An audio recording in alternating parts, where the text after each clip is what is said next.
my love. Vonproduction.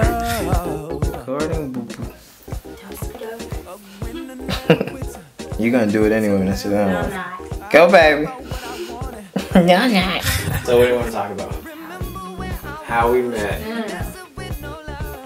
Before we met. Before we met. Yeah, when I prayed not to date. Okay, go ahead. Okay. Go, baby. Okay. So, let's start. Where do you want me to start at? I don't know. Start in the beginning. Okay, I'll start at the beginning of 2010. Alright. Okay, so the beginning of 2010, that's the year that I gave my life completely and totally to Christ and stopped running. So April 4th, 2010 is when I got saved. Earlier that year in January, I had ended a long 3-year relationship. And then April I got saved. And then September, I think, is when we had the concert. I think it was September or August, one of them. September or August, Lecrae had a concert in Raleigh, and I went with some girlfriends, and he went with some guy friends. So my homeboys, some of the true players.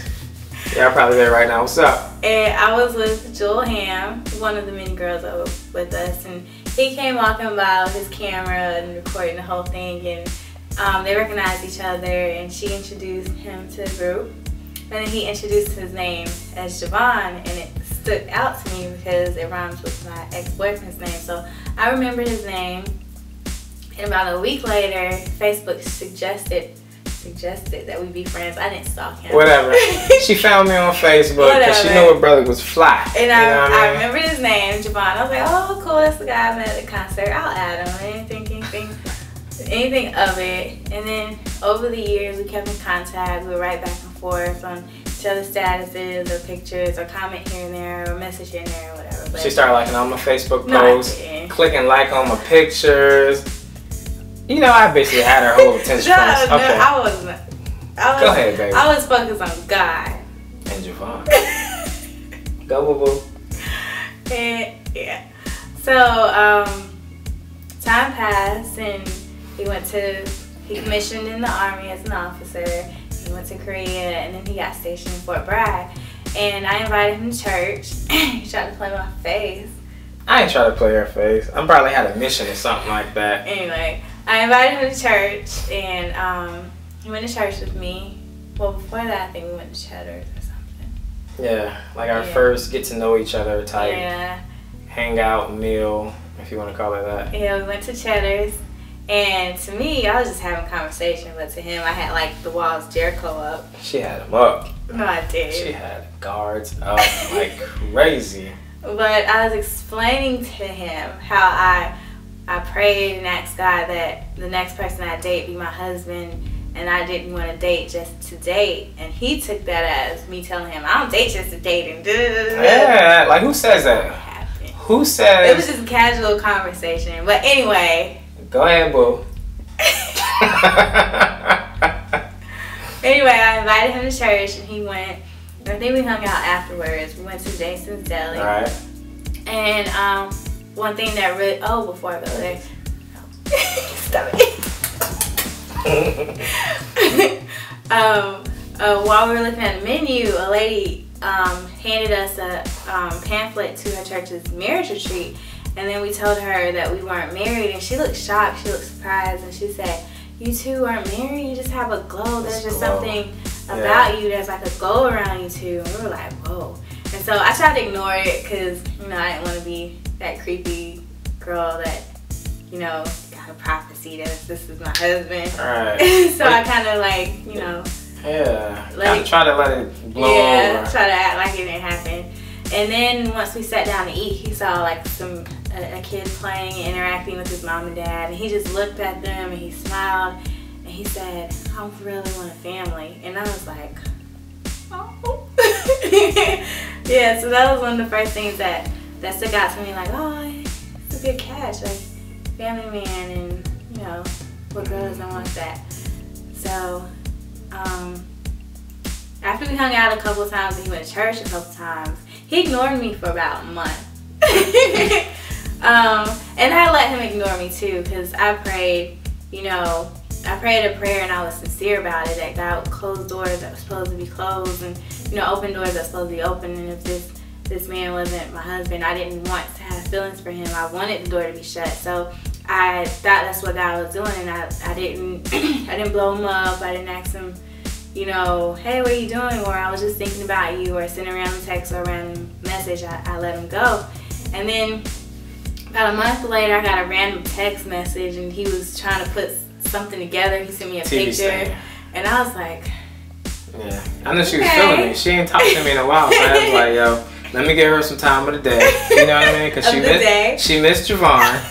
So about 11 o'clock at night, I probably hit her up. Said I was putting together a TV it was stand. late. I was like, I was out, but he didn't know that. I could have been asleep. Whatever. So, yeah, I told him, he told me it's a bunch of pieces. And I was like, you can do it. I didn't think too much of it, but it meant a lot to him. Apparently, he told me a while afterward. Right. Because I don't know how to explain it. It was just her being supportive at the time. And I took that not just as a compliment or her being nice, but as support for a friend. So I was like, okay. Something as small as that, I think, is big. So it's just me. I don't know. But I took that and ran with it. I was like, hey, this girl's pretty cool. And I put it together. She came over. She watches it like every day, when she watches TV. Same TV stand. But I just felt that support from her at an early stage. And then as things started to develop where I didn't know whether he liked me, because I've been in a situation before when someone was just being nice, but they had no intentions of anything going further. Like, I found that funny with like Christian men. Like, in the world, you knew whether or not they liked you, but in the Christian culture, like, everybody is nice, and sometimes you can take that as them having feelings for you when they really don't. They're just being nice. So I didn't know what to think of him. He didn't really make it clear that he was interested in me. So I was trying to keep my guard up and, not get hurt or whatever until he made his intentions clear. And I think we did that like a walk in the park at... Yeah, the Cape Fear River Trail. So that was another phase in the relationship. As far as we would go there like once a month hanging out, and gave us a chance to vent, tell each other about our day, and got to open up. So once she started to open up more and let the walls down, then I knew I was in there. And it was easy from there. And after that walk, I remember we took our first picture together. It's on Facebook. But I remember like at the conclusion of the walk, it's like, like I can give my heart to him, like it's safe. I really feel like this is a God thing, and not to be led by your feelings at all. Your heart is deceitful. But I really felt a peace, and it was a God-given peace, that it was him. And yeah, we actually talked about marriage before we were official, and that was me telling him, I didn't want to date just to date or whatever. And that was the weird part though, because like I was saying earlier, who tells somebody that they don't want to date them, they want the end goal to be marriage? To me, that was backwards. But then I understood, because it's like a God thing. You don't want to just put yourself out there. You want to know. For me, I explained it as you don't play football just to play. You play to score a touchdown and win the game. So once I made that relevant, and everything became more clear. So now I understood what she was saying to me. So we both prayed about it, like she said, and then we got on the same page. Yeah, we fasted and prayed. I'm not sure for how long, I forgot. But yeah, and at the conclusion, we both felt led, to continue with the relationship, and I believe to make it official. Make it official. And about a month in, I can say that we both knew for sure, like, okay, this is the one. Yeah. And he started saving for a ring. I did. I ain't gonna lie. It was tough, but it was well worth it, as y'all can tell by being here today. But that's my boo-boo. Thank you, baby. That's my baby. Now, my version of the whole story. This is how it really happened. So we went to the Lecrae concert. Boom, right here. And I walked by because I was getting some footage. Everybody knows I like to take pictures and record stuff like that. So I went to get another shot from the back of the arena. Once I got back there, that's when we saw Jewel and her friends, and then they introduced themselves, and I shook their hands, and I stood out. This one remembered me, but I kept it moving. You know what I'm saying? I had to get my shots. But no, you didn't. You paused. She was kind of cute. But after I saw her, she was kind of cute. Then I kept it moving or whatever. Next thing I know, added each other on Facebook. Then I went to Korea, kept in touch. Like I said, she was liking my pictures, my statuses, encouraging me throughout the whole time. I thought it was pretty cool.